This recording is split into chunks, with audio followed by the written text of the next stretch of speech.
It's my belief that Summit Academy, through the newly implemented IT department, was monitoring my phone through Blongyang Tony R. Long.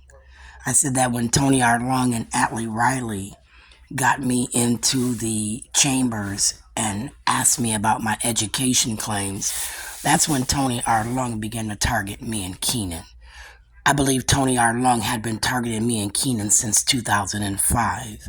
I believe that even though the Department of Human Services did a parent background check on me, Tony R. Long tried to do one himself from 2010 to 2014, where he began to violate my rights and had Minneapolis Public Housing Authority put me out and then deny me a lease where Tony R. Long withheld Shayla's diploma.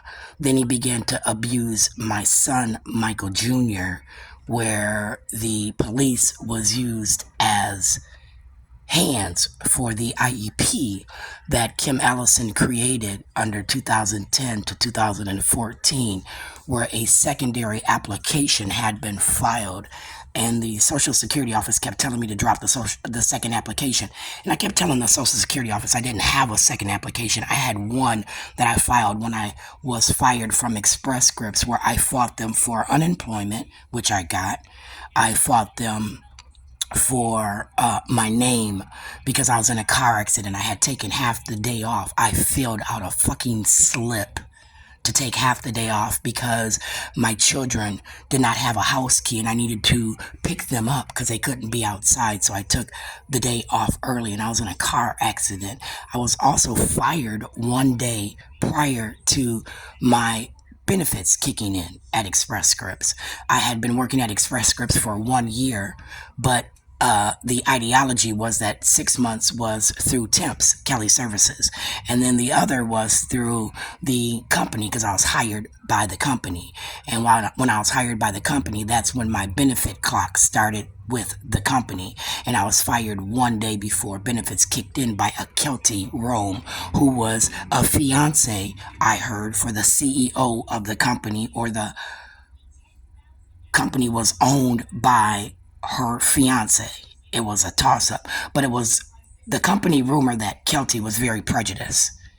They said that Kelty got the job simply because of her husband-to-be, and that she was not the nicest person in the office.